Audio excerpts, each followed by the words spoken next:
And Elena, let us proceed with my interviews then. The topic is the same, education. This is a very good example of how education can become a very successful and useful business with good networking skills and broad contacts with famous British schools and universities. So here is a business with added value for those who want to open their horizons in Britain, in the checkpoints. So my special thanks goes to Lika Saralidze for organizing this interview, especially for the checkpoints.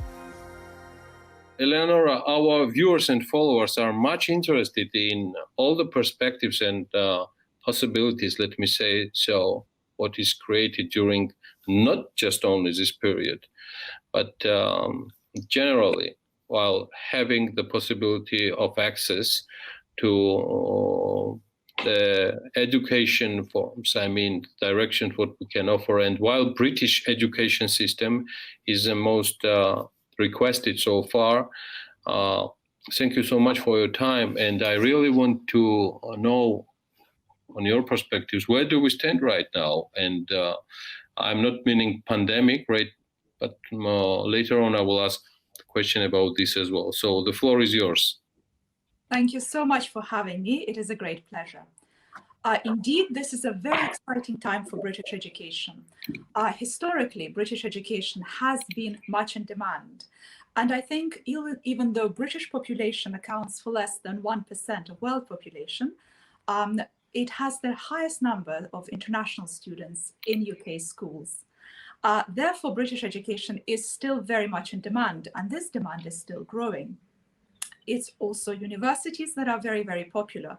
And in fact, because British education is truly world-class standard, there has been even an export of British education.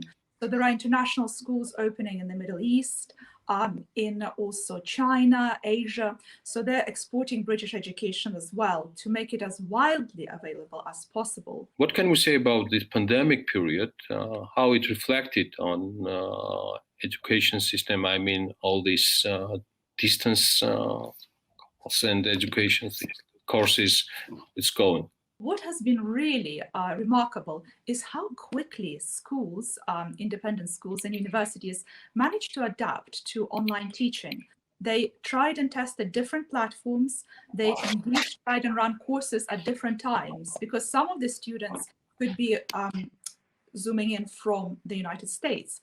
Others were online from China. So the time difference would be incredibly difficult to manage. And yet they still managed to organize those classes in such a way as to give as much help and support and as many live classes as possible. How affordable for Georgians such offers are coming? Personally for you, you're providing various services to candidates, to families and things like that.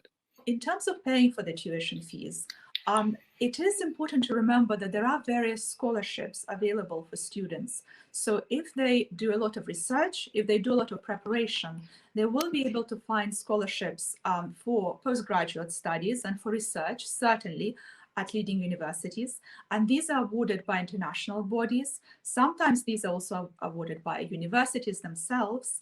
And also certain countries also offer scholarships for their own students. So perhaps Georgian Ministry of Education could look into creating a scholarship for a small number of excellent students to encourage them to study in the UK. When recommending schools, is to ensure that the child has this interest, this inner drive, this motivation for discovery, for exploration. What is new in this country? How can I learn new things?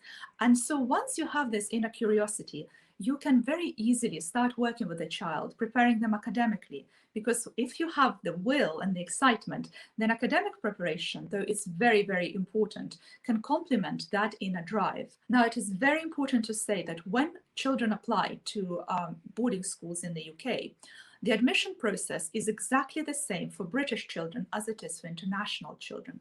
This means that international children have to perhaps work twice as hard because English is not their first language, and yet they're expected to know mathematics, chemistry, biology, physics, at the same level as their British counterparts. So really preparation is very important. Salome, there is something always specific happening to me while I'm talking with Oxford graduates. So please tell us about this story. Tell us why your story should be shared among locals, Georgian. And I think that the advice that Eleonora gave from day one and was completely, it was invaluable. And without it, we wouldn't really have any idea about what the best path was to take.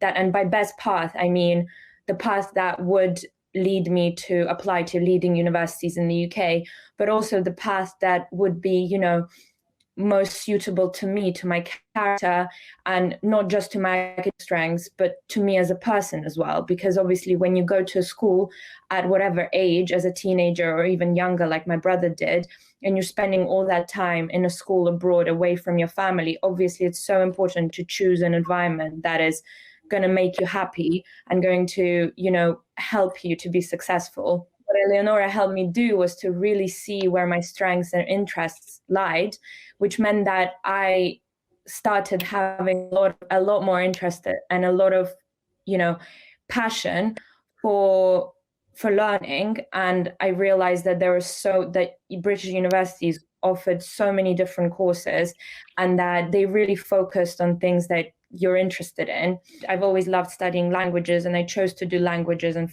French literature at university because my goal was to go to the best university in the UK. And I knew that the only way to do that was you do something you're really into and you're really interested in, and not force something that, isn't going to motivate me and make me really good at something.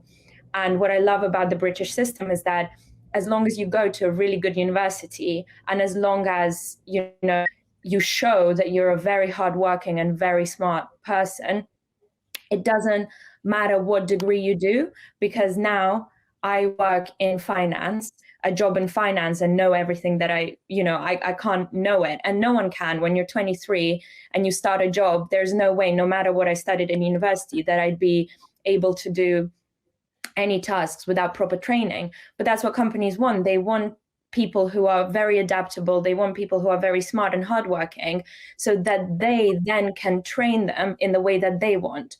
From the age of 11 is called Summerfields.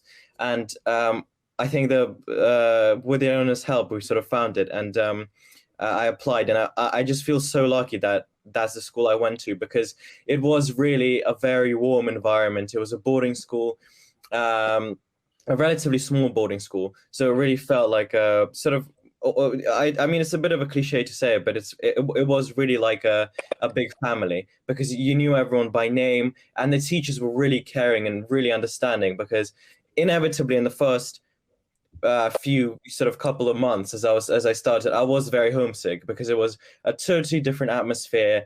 It was, the longest I'd been away from home ever.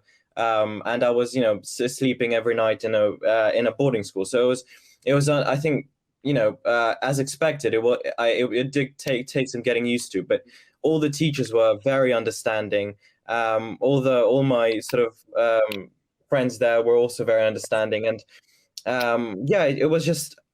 The thing about homesickness is also that while transitioning, a good thing to do is involve yourself in as many things as possible.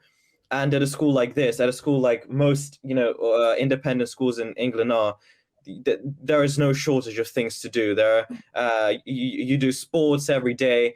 I never thought I would have the opportunity to play, a team sport. So I discovered rugby in England, because that Russia isn't very good at rugby.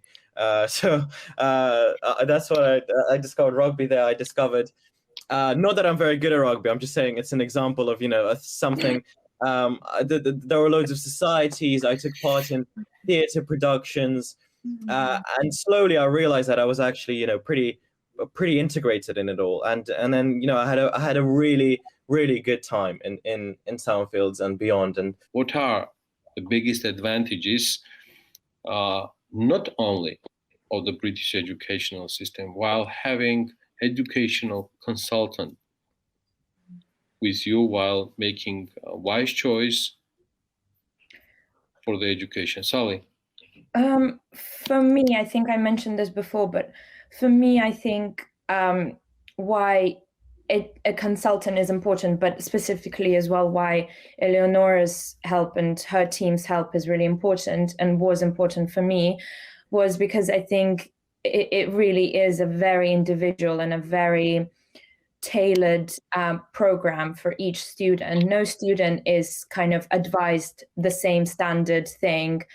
Everyone is evaluated individually. Everyone, everyone's strengths and everyone's weaknesses, as well as everyone's preferences, are taken into account. The international students will be, and their parents will be going into a situation where the British students and parents know more than them about what to do, because it's very much an education system where there are a lot of tests going on and a lot of preliminary applications, and it can be intimidatingly it can seem intimidatingly complicated and very inaccessible. And I think the reason why Eleonora and the kind of help she provides is invaluable is because it really it makes it much more accessible to you, and it really guides you through it, as Sally said. We live in a world where British education system, it might be unique for somebody, but the competition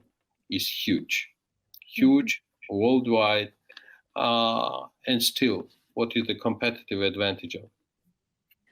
Well, I think the important thing about British education that is, as indeed George said, it's always going to be in demand. And when I look at young people, when I work with young people, they inspire me, and I hope to inspire them in return towards greater achievement. So when they enter British education, it's important that they learn not what to think, but also how to think. So they acquire these skills to analyze information, to challenge arguments, to look for evidence, to form opinions. So this allows them to grow and to excel in the future. So this way, they gain competitive advantage over, for example, children who studied in systems which are much more prescriptive, where they learn facts, dates, figures, they put those things into their mind, but they don't ask the most important question, or they're not taught to ask most important question. Why? Why does this happen? Why is this important? So these critical analysis skills will definitely give them a competitive advantage in the world that is becoming much more globalized. You gain incredible self-belief. As both Sally and George say, you learn to know what you're good at.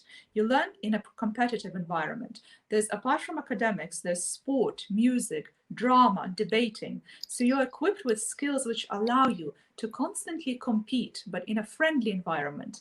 And this kind of friendly competition encourages you to push yourself further. It motivates you. It gives you that kind of drive, the engine inside you that makes you want to excel, want to improve continually.